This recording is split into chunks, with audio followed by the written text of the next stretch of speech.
नमस्कार। आज हम आपके लिए वैशाख संकष्टी गणेश चतुर्थी व्रत कथा लेकर आए हैं। संकष्टी गणेश चतुर्थी व्रत प्रत्येक मास के कृष्ण पक्ष की चतुर्थी को किया जाता है।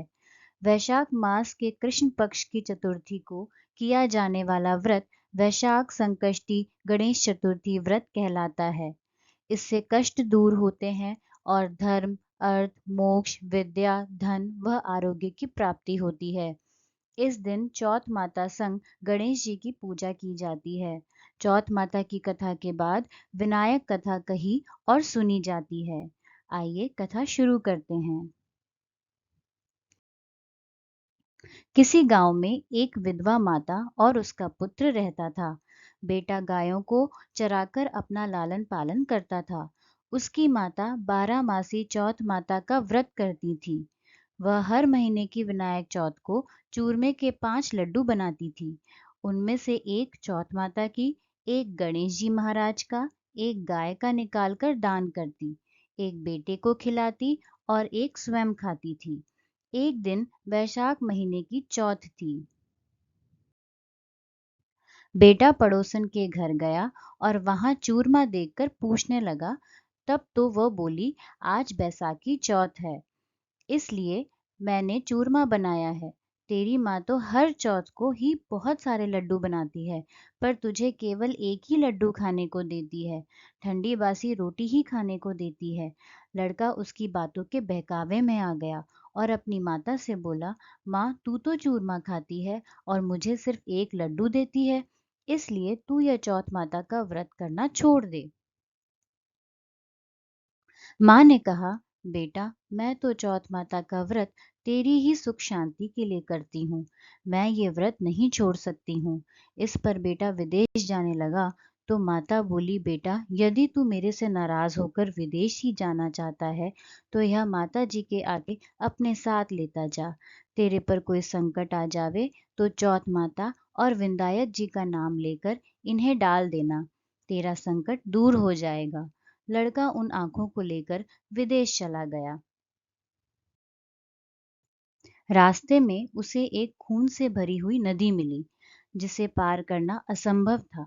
लेकिन उस संकट की घड़ी में उसे अपनी माँ की बात याद आई और उसने एक आंखा चौथ माता का नाम लेकर उस नदी में डाल दिया और कहा, हे चौथ माता, यदि तू सच्ची है और मेरी माँ मेरे लिए ही तेरा व्रत करती है तो यह नदी दूध व जल से भर जाए और मुझे रास्ता मिल जाए। उसके ऐसा कहते ही रास्ता मिल गया। आगे चलने पर भयंकर जंगल से भी उसे इसी प्रकार आंखें पूर कर गुजरना पड़ा। आगे चलकर एक नगर में पहुंचा। उस राजा के यहाँ रोज एक मिट्टी के बर्तनों का अलाव पकता था। वह अलाव तब पकता था जब उसमें एक आदमी की बलि दी जाती थी, यानी एक आदमी को बर्तनों के साथ चुन दिया जाता था। उस लड़के ने वहां जाकर देखा, एक बुढ़िया माई आटा पीसती जा रही थी और रोती जा रही थी। लड़के ने इसका कारण पूछा। तब बुढ़िया माई बोली कि आज मेरे इकलौते बेटे का इस अलाव में जाने की बारी है। तब वह लड़का बोला, हे बुढ़िया माई, तू मुझे जल्दी से खाना खिला दे, तेरे पुत्र की जगह मैं जाऊंगा।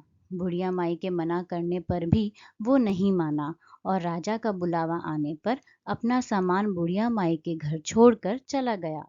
साथ में चौथ माता के आंखें वह एक जल का लोटा उस अलाव में अपने साथ रख लिया और चौथ माता का नाम लेकर बैठ गया।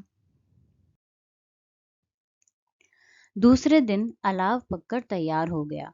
लोगों के आश्चर्य का ठिकाना नहीं रहा। प्रजा ने जाकर राजा से यह बात कही। तब राजा स्वयं देखने आए। अलाव में से बर्तन निकाले जाने लगे तो अंदर से आवाज आई, धीरे धीरे बर्तन उतारो, अंदर मैं हूँ। सभी प्रजा आवाज सुनकर बोली कि तू अंदर कौन है, कोई भूत प्रेत है या कोई देव। तब वह लड़का बोला, कल जिस लड़के को तुमने अलाव में चुना मैं वही लड़का हूँ। लड़का बाहर आया। बुढ़िया माई व राजा के पूछने पर उसने कहा कि यह सब चमत्कार मेरी चौथ माता व विंदायक जी के व्रत का है। मेरी माँ मेरी सलामती के लिए करती है। उन्हीं के प्रताप से आज मेरा यह भयानक संकट दूर हुआ है। राजा को विश्वास नहीं हुआ। तब राजा ने 2 घोड़े मंगाए। एक पर स्वयं बैठा, दूसरे पर लड़के को बिठाकर उसके हाथ पैरों में जंजीरें बांध दी और कहा, यदि तेरी चौथ माता सच्ची है तो यह जंजीरें मेरे हाथ पैरों में आ जाएं। लड़के ने चौथ आखा पूरा कर कहा, हे गणेश जी महाराज, आप ही मेरी रक्षा करना। इतना कहना था कि भगवान कृपा से उसकी वह जंजीरें खुलकर राजा के हाथों में जा गिरी। राजा रानी वह प्रजा ने चौथ माता का चमत्कार अपनी आंखों से देखा।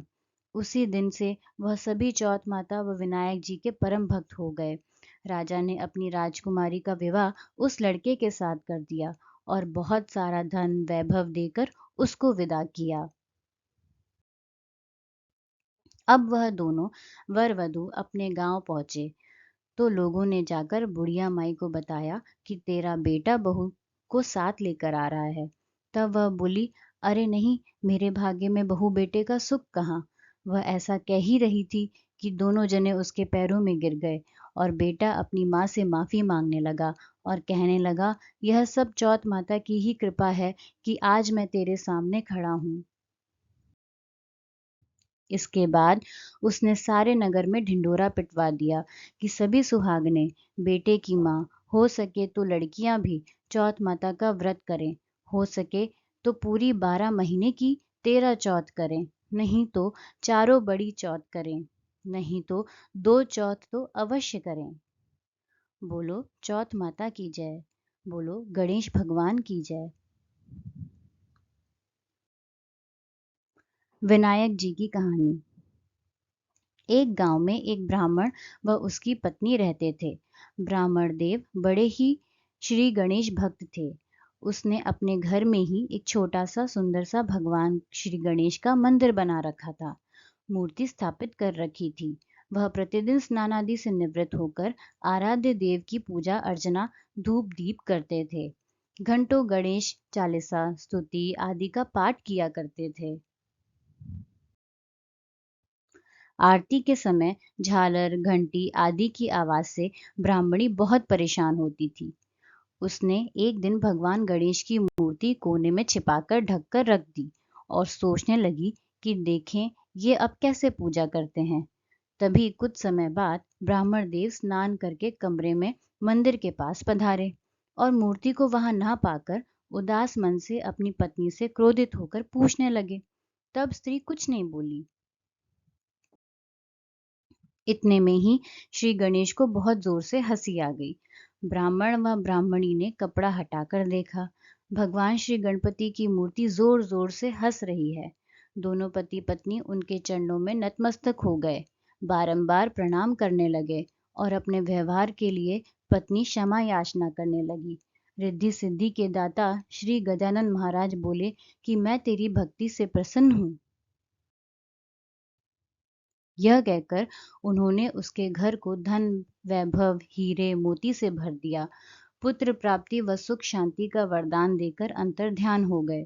ब्राह्मण देवता ने उस धन से बहुत बड़ा भवन व बहुत बड़ा पास में ही श्री शंकर पुत्र श्री भगवान गणेश जी का मंदिर बनवाया। 9वें महीने उनके बाग में एक फूल खिला, अर्थात पुत्र ने जन्म लिया। तीनों प्राणी सुख से रहने लगे और भगवान की कृपा से उनके चरणों में अपना जीवन बिताने लगे।